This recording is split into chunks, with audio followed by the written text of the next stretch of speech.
आगे बढ़े और आपको बताएं कि वज़ीर-ए-आला पंजाब हमजा शहबाज की वजारत रहेगी या फिर नहीं, इसका फैसला आज मुतवक्की है। लाहौर हाई कोर्ट में वज़ीर-ए-आला पंजाब हमजा शहबाज के हल्फ के खिलाफ दरख्वास्तों पर समाअत जारी है। हमजा शहबाज के वकील के दलाइल मुकम्मल हो गए हैं। PTI के वकील अली जफर के दलाइल इस वक्त जारी हैं और अभी समाअत में वक्फा है। आपको बता रहे हैं कि लाहौर हाई कोर्ट में वज़ीर-ए-आला पंजाब हमजा शहबाज के हल्फ के खिलाफ दरख्वास्तों पर समाअत जारी है। हमजा शहबाज के वकील के दलाइल मुकम्मल हो चुके हैं और इस वक्त जो है समाअत में वक्फा है और बताया जा रहा है कि PTI के वकील अली जफर के दलाइल जारी हैं, जिसके बाद आज अहम फैसला सामने आने की भी तवक्को की जा रही है। हमजा शहबाज वज़ीर-ए-आला रहेंगे या फिर नहीं रहेंगे, इसका फैसला आज मुतवक्की है। इसी हवाले से समाअत जारी है। हमजा शहबाज के वकील के दलाइल मुकम्मल हो चुके हैं, जबकि PTI के वकील अली जफर के दलाइल इस वक्त जारी हैं। मुख्तलिफ इवेंट्स को चैलेंज किया जाता रहा है, लेकिन इलेक्शन चैलेंज नहीं हुआ। हमजा शहबाज के वकील की जानिब से कहा गया, हमजा शहबाज के वकील के दलाइल मुकम्मल हो चुके हैं, जबकि PTI के वकील के दलाइल जारी हैं। वज़ीर-ए-आला पंजाब हमजा शहबाज के हल्फ के खिलाफ दरख्वास्तों पर समाअत की जा रही है। इंतखाब कलअदम करार दें तो सुप्रीम कोर्ट के फैसले की खिलाफ वर्जी होगी। अदालत की जानिब से रिमार्क्स दिए गए हैं। आप सुप्रीम कोर्ट का फैसला पढ़ सकते हैं। लाहौर हाई कोर्ट की जानिब से मजीद कहा गया है, क्या सुप्रीम कोर्ट के फैसले का इत्तलाक माजी से होगा या नहीं। जस्टिस शाहिद की जानिब से रिमार्क्स दिए गए, फ़र्ज़ करें कि हल्फबरदारी का हुक्म अदम करार दे दें तो सदर के इख्तियारात को चैलेंज किया जा सकता है। आपको इन रिमार्क्स को कलअदम करार देना होगा। अहमद अवैस की जानिब से ये कहा गया है। ताहम ये समाअत जारी है और PTI के वकील के दलाइल इस वक्त जारी हैं, जबकि हमजा शहबाज के वकील के दलाइल मुकम्मल किए जा चुके हैं। हमजा शहबाज का बतौर वज़ीर-ए-आला इलेक्शन चैलेंज ही नहीं हुआ। वकील हमजा शहबाज की जानिब से ये कहा गया है, मुख्तलिफ इवेंट्स को चैलेंज किया जाता रहा है, लेकिन इलेक्शन चैलेंज नहीं हुआ। हमजा शहबाज के वकील के दलाइल मुकम्मल हो चुके हैं। मलिक अशरफ हमारे साथ मौजूद हैं, उनसे समाअत का अहवाल जानते हैं। जी बताइएगा। जी बिल्कुल, वज़ीर-ए-आला पंजाब हमजा शहबाज के हल्फ के मुतल्लिक दायर इंटर कोर्ट अपीलों की समाअत जो है वो कुछ देर के लिए वक्फा उसमें है और 12:30 बजे दोबारा लार्जर बेंच इन अपीलों पर समाअत करेगा। जस्टिस डॉक्टर अली खान की सरबराही में 5 रुकनी लार्जर बेंच है जो कि इंटर कोर्ट अपीलों की समाअत कर रहा है। ये इंटर कोर्ट अपीलें जो है वो PTI के अरकान असम्बली और स्पीकर असम्बली चौधरी परवेज इलाही की जानिब से दायर की गई हैं। जब इस केस की समाअत का आगाज हुआ तो अदालत ने अहमद अवैस जो कि सदर के वकील हैं उनसे इस्तफसार किया कि गवर्नर और सदर को के मुताबिक फैसले में रिमार्क्स को आप हज़फ कराने के हवाले से कह रहे थे, जिस पर जो अवैस हैं उनका ये कहना था कि मेरी गुजारिश ये है कि गवर्नर और सदर के मुताबिक जो रिमार्क्स हैं उनको कलअदम करना पड़ेगा। जिस पर जस्टिस डॉक्टर अली खान ने कहा कि क्या वजूहात के लाहौर हाई कोर्ट के सिंगल बेंच ने जो इनके हवाले से उनको कलअदम करना पड़ेगा। आप ये कहना चाहते हैं कि गवर्नर और सदर सुना ही नहीं गया, जिसपे मजीद ठीक है, बहुत शुक्रिया आपका मलिक अशरफ। एक और अहम खबर है कि रुपया तगड़ा और डॉलर कमजोर हो गया। इंटरबैंक में डॉलर 2 रुपये 12 पैसे सस्ता हुआ। इंटरबैंक में डॉलर 206 रुपये 87 पैसे से कम होकर 204 रुपये 75 पैसे का हो गया है।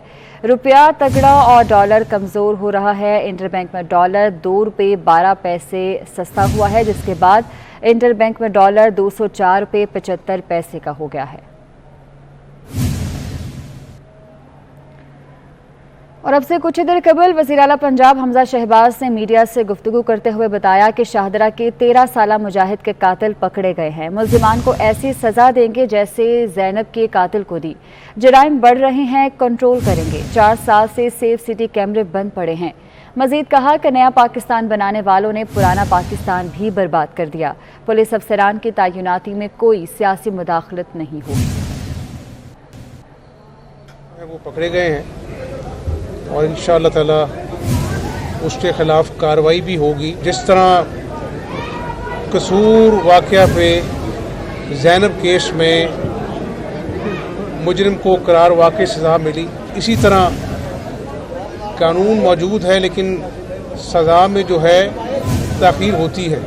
जुराइम बढ़ रहे हैं, हमें अपना जो है वो इसके लिए कैपेसिटी बिल्डिंग भी पुलिस की करनी है पिछले पौने 4 साल से सेफ सिटी के 35% कैमरास बंद पड़े हैं। नए पाकिस्तान बनाने वालों ने पुराने पाकिस्तान को भी बर्बाद किया। पुलिस अफसरान की तैनाती जो है वो ज़ाती पसंद नापसंद और सियासत की अपना जो है वजह से नहीं होती, बल्कि प्रोफेशनलिज्म को हम आगे लेके आएंगे। चैलेंज है, उसको कबूल करेंगे। लाहौर में बिजली की एलानिया और गैर एलानिया लोड शेडिंग का दौरानिया बढ़ने लगा है। लेस्को को 680 मेगावाट का शॉर्टफॉल होने की वजह से जबरी लोड शेडिंग, जबकि ट्रांसफार्मर्स जलने से घंटों बिजली की बंदिश ने शहरियों का जीना महाल कर दिया है। क्या सूरत हाल है और क्या वजूहात सामने आ रही हैं, शाहिद सिप्रा से जानते हैं। जी बताइएगा शाहिद सिप्रा।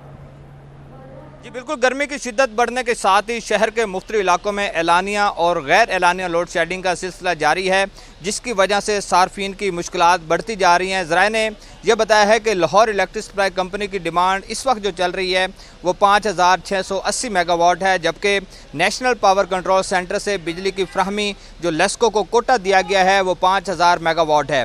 इस तरह 680 मेगावाट का शॉर्टफॉल होने की वजह से मुख्तलिफ इलाकों में गैर एलानिया और एलानिया लोड शेडिंग हो रही है और मजमूई तौर पर जो लोड शेडिंग का दुरानिया है वो 4 से 6 घंटे तक रिकॉर्ड किया जा रहा है, जबकि मज़ाफ़ात और दही इलाकों में यही जो दुरानिया है यही 8 से 10 घंटे तक जा पहुंचा है। दर्जा हरारत बढ़ेगा और सार्फिन की जानिब से बिजली की खपत में इजाफा होगा तो फिर भी यही खदशात पैदा हो रहे हैं कि एक दफ़ा फिर गैर एलानिया और जबरी लोड शेडिंग शुरू होगी और सार्फिन को बदतरीन बिजली की लोड शेडिंग का सामना करना पड़ेगा और उसकी बुनियाद पर ना सिर्फ उनको दुश्वारी दरपेश है, बल्कि उसके साथ साथ बाज़ ऐसे इलाके हैं जहां पर ट्रांसफार्मर्स डैमेज होने की वजह से 24 घंटे और 30 घंटे तक भी बिजली की बंदिश का सार्फिन को सामना करना पड़ रहा है। उसकी बुनियादी वजह यह है कि कंपनी के पास ट्रांसफार्मर मौजूद नहीं है। मौजूदा CEO और जो बोर्ड ऑफ डायरेक्टर्स हैं इनकी जानिब से बर वक्त ट्रांसफार्मर्स की ख़रीदारी नहीं की गई और उसका बराह रास्त जो खमियाजा है वो आम सार्फिन को भुगतना पड़ रहा है और वो आज 24 से 30 घंटे तक जो है वो ट्रांसफार्मर डैमेज होने की बुनियाद पर बिजली से महरूम है और उनको बिजली की सप्लाई नहीं दी जा पा रही। ठीक है, बहुत शुक्रिया आपका। लोड शेडिंग की अबतर सूरत हाल पर शहर कायद के बासियों ने सोशल मीडिया पर के इलेक्ट्रिक के खिलाफ शदीद गुस्से का इजहार किया है। शहरी क्या कह रहे हैं और सूरत हाल क्या है कराची में, हबीब खान से जानते हैं। जी हबीब बताइएगा। देखिए, कराची शहर में इस वक्त अबतर लोड शेडिंग का जो है वो सामना है और कराची की मुख्तलिफ इलाकों के हवाले से बात करें तो जो लोड शेडिंग से मुस्तस्ना इलाके करार दिए जाते थे उन इलाकों में 3 घंटे का शेड्यूल जारी किया गया था कि इलेक्ट्रिक हुकाम की जानिब से, लेकिन उसके बावजूद उन इलाकों में जो है वो 8 घंटे की लोड शेडिंग जो है वो की जा रही है। सोशल मीडिया के इलेक्ट्रिक के खिलाफ सार्फिन का जो है वो शदीद गमो गुस्से का इजहार देखने में आ रहा है। मुख्तलिफ जो सार्फिन है उनकी जानिब से यही शिकायत की जा रही है कि इलेक्ट्रिक की जानिब से या तो कुछ इलाकों में 10-10 घंटे 12-12 घंटे मेंटेनेंस के नाम पे जो है वो लाइट बंद कर दी जाती है, जबकि दीगर इलाकों में जो शेड्यूल है जो कि 3 घंटे का जारी किया गया है उसके बावजूद 8 घंटे की जो है वो लोड शेडिंग की जा रही है। ख़ास तौर पर कराची के जो शहरी हैं उनकी जानिब से सोशल मीडिया पर यह शिकायत ज़्यादा देखने में आ रही है कि रात के वक्त कराची में गैर एलानी तौर पर जो है वो मुख्तलिफ इलाकों में लाइट बंद कर दी जाती है, जिसमें गुलशन इकबाल, गुलिस्तान जौहर और इसके अलावा मुख्तलिफ सोसाइटीज़ हैं जहाँ पर शहरियों की जानिब से ये कंप्लेन की जा रही है कि रात में गैर एलानी तौर पर कराची में के इलेक्ट्रिक की जानिब से बिजली जो है वो बंद की जा रही है और शहरियों की जो रात की नींद है उसमें खलल डाला जा रहा है। बिलखुसूस जो बुजुर्ग शहरी हैं, जो बच्चे हैं, वो इस पर शदीद जो है वो गम गुस्से का इजहार करते दिखाई दे रहे हैं। शहरियों से भी जब हम बात कर रहे हैं तो उनका यही कहना है कि इस वक्त कराची शहर में दर्जे हरारत जो है वो 40 और 42 के दरमियान रिकॉर्ड किया जा रहा है। उसके बावजूद के इलेक्ट्रिक की जानिब से किसी किस्म का जो है वो नरमी नहीं बढ़ती। हबीब, बहुत शुक्रिया आपका। कराची के बाद गुजरांवाला की सूरत हाल जान लेते हैं। जाहिद इकबाल राना हमारे साथ मौजूद हैं। जी बताइएगा जाहिद इकबाल। हाँ जी बिल्कुल, गुजरांवाला में जहाँ सूरज आग बरसा रहा है तो दूसरी जानब बिजली की गैर एलानिया लोड शेडिंग का जो सिलसिला है वो भी जारी है। शहरी हलकों के हवाले से अगर बात करें 10 से 12 घंटे, जबकि देहात में 12 से 14 घंटे की बिजली की गैर एलानिया लोड शेडिंग की वजह से शहरियों को शदीद मुश्किलात का सामना है। जबकि गैपको गुजरांवाला की जानब से बड़ा दावा किया जा रहा है कि रीजन भर में सिर्फ 4 घंटे की बिजली की लोड शेडिंग की जा रही है, लेकिन सूरत हाल बिल्कुल मुख्तलिफ दिखाई दे रही है। गुजरांवाला पाकिस्तान का तीसरा बड़ा सनती शहर है और यहाँ पर हज़ारों की तादाद में छोटी बड़ी फैक्ट्रियाँ हैं, जबकि बिजली की गैर एलानिया लोड शेडिंग की वजह से इन फैक्ट्रियों में काम करने वाले मजदूरों के घरों के जो चूल्हे हैं वो ठंडे पड़ते दिखाई दे रहे हैं। जबकि हुकूमत और गैपको की जानब से बिजली की लोड शेडिंग के हवाले से बड़े बड़े दावे किए जाते हैं, लेकिन सूरत हाल बिल्कुल मुख्तलिफ दिखाई दे रही है। तो शहरियों का कहना है कि एक तरफ शदीद गर्मी का सामना, तो दूसरी जानब बिजली की गैर एलानिया लोड शेडिंग की वजह से उनके मामलात जो ज़िंदगी है वो बुरी तरह मुतासर हो चुके हैं। तो शहरियों का कहना है कि हुकूमत को चाहिए कि जल्द से जल्द बिजली की गैर एलानिया लोड शेडिंग के खात्मे के हवाले से। बहुत शुक्रिया आपका। मुल्क भर में जारी महंगाई ने कमर में भी बच्चों की तालीम मुतासर की है। दरस बुक और स्टेशनरी की कीमतों में 40 से 50% इजाफा हुआ है। तफसीलात जानते हैं अखलाक चांडियों से। जी बताइएगा अखलाक। हाँ जी बिल्कुल, जहाँ पर जो मुल्क में बढ़ती हुई महंगाई में इजाफा है तो वहीं पर बच्चों की तालीम भी मुतासर होने लगी है। एहसन टेक्स्ट बुक बोर्ड के जो दरसी किताब है उनके रेट बढ़ा दिए गए हैं। खास करके जो प्राइवेट स्कूलों में बच्चे तालीम हासिल करते हैं उनके रेट भी किताबों के जो है आसमान से बातें करने लगे। स्टेशनरी समेत बुक्स के रेट में भी इजाफा कर दिया गया है। इस हवाले से जो है दरसी किताब का रेट जो पहले 60 रुपये फ़ी किताब के हिसाब से यहाँ पर मिलता था, उस वक्त जो है उसका रेट 118 से 120 रुपये कर दिया गया है। उर्दू का 50 से बढ़ाकर 95 फ़ी किताब के हिसाब से मिल रहा है। जो 50 रुपये पहले बुक मिलता था उसके इस वक्त वो 60 रुपये से 70 रुपये फ़ी जो है बुक मिलता है। उनके जो पेपर हैं वो भी इस महंगाई की वजह से कम कर दिए गए। तो इस वाले जब हमने वालिदैन से बात की, उनका ये कहना है कि यहाँ पर जो है मुल्क में एक तो बढ़ती हुई महंगाई की वजह से हमें गुजर सफ़र करना ही मुश्किल बन गया है, लेकिन यहाँ पर खास करके जो किताबों के रेट आसमान से बातें करने लगे तो वे हम कहाँ पर जो बच्चों को तालीम दें। और इसके अलावा वालिदैन ने यह भी मुतालबा किया है वफाकी हुकूमत से कि यहाँ पर महंगाई पर कंट्रोल किया जाए ताकि जो बच्चों की तालीम के जो इस्तेमाल होने वाले बुक्स हैं उनके रेट भी कम किए जाएँ ताकि जो है अपने मुल्क के नाम बच्चे तालीम हासिल कर रोशन कर सकें। ठीक है, बहुत शुक्रिया आपका। एडमिनिस्ट्रेटर कराची मुर्तज़ा वहाब कहते हैं कि रेड लाइन 75 अरब के मंसूबे पर काम शुरू हो चुका है। 1122 के बरसों से ज़ेर अल्तवा इमरजेंसी सर्विस मुतारिफ कराई। आज से 1122 को फायर ब्रिगेड के इमरजेंसी नंबर से मुंसलिक कर दिया गया है। उन्होंने मजीद क्या कहा, आइए जानते हैं। उसमें हमने वहाँ पर इमरजेंसी रिस्पांस सेंटर 1122 का इस्टेब्लिश किया। 75 अरब लागत का प्रोजेक्ट है। पाकिस्तान का पहला मास ट्रांजिट का मंसूबा है जो कि विदाउट सब्सिडी चलेगा। क्यों विदाउट सब्सिडी चलेगा? कि उसमें बायोगैस टेक्नोलॉजी, जो गोबर हमारा समंदर को ख़राब कर रहा है, हमारे माहौल को ख़राब कर रहा है, उस बायोगैस टेक्नोलॉजी से उन बसेस को फ्यूल किया जाएगा। और ख़बर है कि ज़िलहज का चांद देखने के लिए मरकज़ी रोयत हिलाल कमेटी का इजलास आज कराची में होगा। मरकज़ी रोयत हिलाल कमेटी चेयरमैन मौलाना अब्दुल खबीर आज़ाद की सरबराही में चांद देखने की कोशिश करेगी। मरकज़ी और जोनल कमेटी के मेंबरान भी शरीक होंगे। ज़िलहज का चांद देखने के लिए मरकज़ी रोयत हिलाल कमेटी का इजलास आज कराची में होगा, जिसकी सदारत मौलाना अब्दुल खबीर आज़ाद करेंगे। मरकज़ी और जोनल कमेटी के मेंबरान भी शरीक होंगे।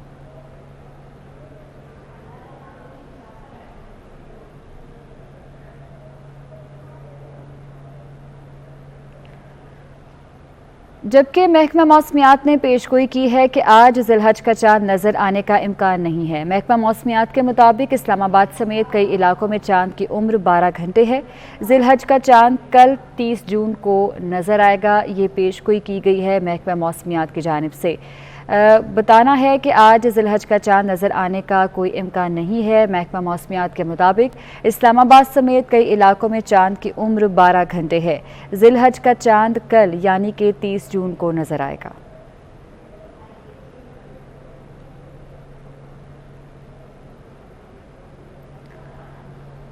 और कोरोना के हवाले से खबर है कि मुल्क के मुख्तलिफ शहरों में कोरोना केसेस की शरह में एक बार फिर से इजाफा होने लगा है। कोरोना से मुतासरा शहरों में कराची बदस्तूर सरे फहरिस्त है। कराची में कोरोना केसेस की शरह 18.2% रिकॉर्ड की गई है। मर्दान में केसेस की शरह 12.12%, जबकि इस्लामाबाद और लाहौर में कोरोना मस्बत केसेस की शरह 3% रिकॉर्ड हुई है। रावलपिंडी में कोरोना मस्बत केसेस की शरह 1.12% रिकॉर्ड हुई। कोयटा में कोरोना केसेस की शरह 5.76% रिकॉर्ड की गई है, जबकि कराची मस्बत केसेस की शरह में सरे फहरिस्त है। कोरोना के वार एक बार फिर से जारी हैं और शरह बढ़ने लगी है।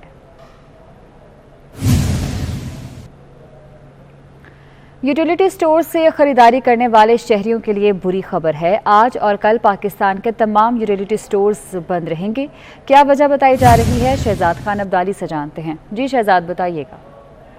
और जी बिल्कुल, फाइनेंशियल ईयर अकाउंट क्लोजिंग के हवाले से शहर में पंजाब समेत पाकिस्तान के तमाम जितने भी यूटिलिटी स्टोर्स हैं वो बंद रहेंगे। फाइनेंशियल ईयर अकाउंट क्लोजिंग की वजह से ये स्टोर जो है वो बंद किए गए हैं। शहरी स्टोर से सब्सिडाइज्ड चाय की खरीदारी नहीं कर सकेंगे और नतीज और 30 जून को ये स्टोर बंद रहेंगे, जबकि 1 जुलाई से इन स्टोरों को खरीदारी के लिए दोबारा खोल दिया जाएगा। सब्सिडाइज इशिया न मिलने की वजह से शहरियों को अब 2 रोज के लिए आम मार्केट से ही महंगे दामों एशिया जरूरिया जो है वो खरीदना पड़ेगी और फाइनेंशियल ईयर अकाउंट क्लोजिंग के बायस इन यूटिलिटी स्टोरों को 2 रोज के लिए बंद किया गया है। जी ठीक है, बहुत शुक्रिया। तो आज़ाद कश्मीर कानून साज असम्बली को अपोजिशन की जानिब से ताला लगाया गया है। तफसीलात जानते हैं कानून साज असम्बली सेक्रेटरीट में मौजूद हमारे साथ सफ़ीर रज़ा। सफ़ीर बताइएगा। कानून साज असम्बली में मुत्तहिदा अपोजिशन का 25 जून को शुरू होने वाले बजट इजलास का बाइकाट मुसलसल जारी है और आज मुत्तहिदा अपोजिशन ने असम्बली गेट को ताले लगाकर धरना दे रखा है और वो ये मुख्तलिफ मुतालबात सामने ला रहे हैं, जिसमें बजट के हवाले से भी उनके तहफ़्फ़ुज़ात हैं और क़वाइद इंज़िबात कार के हवाले से अपोजिशन का क्या कहना है, हम उनसे गुफ्तगू करते हैं। हमारे साथ मेंबरान असम्बली मौजूद हैं। अपोजिशन अभी गेट बंद करके, असम्बली हाल का गेट बंद करके वहाँ बैठी है। हमने तो पहले दिन से एक टीम बनाई कि आप आएँ, बैठे, अपनी तजावीज़ दें। हुकूमत आज़ाद कश्मीर, चूँकि हमारी कोई ज़ाती लड़ाई है नहीं है। अब शहबाज शरीफ साहब की गवर्नमेंट आई तो इन्होंने हमारा बजट जो है वो 28 अरब से 23 अरब पे ले आए और तो 5 अरब 20 करोड़ इस साल की कट लगा दी। तो ये बैठ के हमने तहरीक अल्तवा लेके आए, हमने इस पोजीशन पर इस्तदा की, हमने इनसे रिक्वेस्ट की कि चूँकि अब आपकी हुकूमत है, आप चलें वफाक में, आप आज़ाद कश्मीर के लोगों की नुमाइंदगी करें। आप मौजूदा वज़ीर आज़म को बताएं कि जनाब वज़ीर आज़म, आज़ाद कश्मीर के लोगों की जो ये फंड्स हैं इनको कट ना लगाई जाए, इनको फंड्स दिए जाएं। तो ये अब जिम्मेदारी थी वज़रा की, जो वज़ीर आज़म से ये बात करते हैं वज़ीर आज़म की कि वो इस डेडलॉक को ख़त्म करें। वो ये समझते हैं कि जी कुछ भी नहीं होगा, ये उनकी गलतफहमी है और इसका नतीजा अगर इसी तरह ही जारी रहा तो बहुत जल्दी सामने आ जाएंगे। शायद फिर उनके पास भी जो है ना वो कोई उसका बदावा ना हो सके। जी, मुत्तहिदा अपोजिशन का यही कहना है कि उनके तहफ़्फ़ुज़ात दूर होने तक वो अपना एहतजाज जारी रखेंगे, जबकि दूसरी जानिब जो हुकूमती वज़ीर से हमारी गुफ्तगू हुई है चौधरी मोहम्मद रशीद का कहना है कि हुकूमत उन अपोजिशन के साथ मुज़ाकरात के लिए हम वक्त तैयार है, उनके जो जायज़ मुतालबात हैं वो भी तस्लीम करने के लिए तैयार है। ठीक है, बहुत शुक्रिया आपका। लाहौर से खबर है जहां पर सिविल एविएशन अथॉरिटी की नाकिस हिकमत अमली सामने आई है। मुल्क के एयरपोर्ट्स पर तैयारों के साथ परिंदे टकराने के वाक़यात थम न सके। 4.5 सालों में एयरपोर्ट पर परिंदे टकराने के कुल 662 वाक़यात रिपोर्ट किए गए। जनवरी 2018 से मई 2022 तक की रिपोर्ट मुरतब की गई है। रिपोर्ट में मज़ीद क्या इंकशाफात सामने आए हैं, सईद अहमद से जानते हैं। जी सईद, बताइएगा।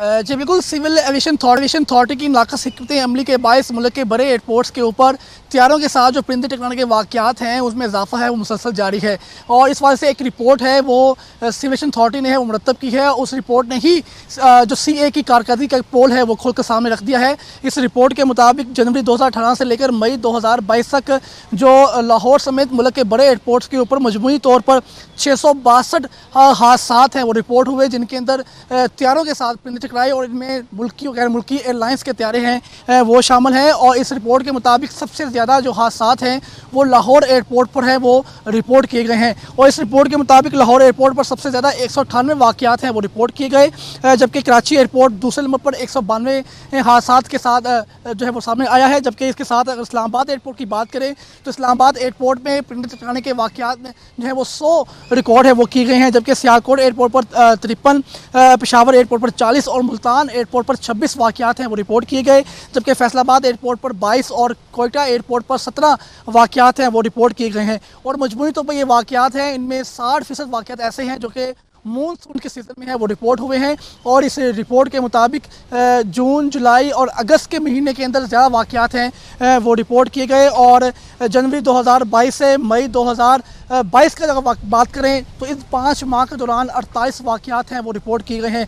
और ज़राए का ये कहना है कि सिविल एविएशन अमली है और ज़िली इंतज़ामिया का भी तावन है वो हासिल नहीं, जिसकी वजह से लाहौर समेत मुल्क के बड़े एयरपोर्ट्स के ऊपर परिंदे टकराने के वाक़यात में मुसलसल इजाफा है वो देखने में नज़र आ रहा है। और जो है वो लाहौर एयरपोर्ट है वो इस दौरान रिपोर्ट के मुताबिक 198 वाक़यात के साथ पहले नंबर। ठीक है, बहुत शुक्रिया आपका।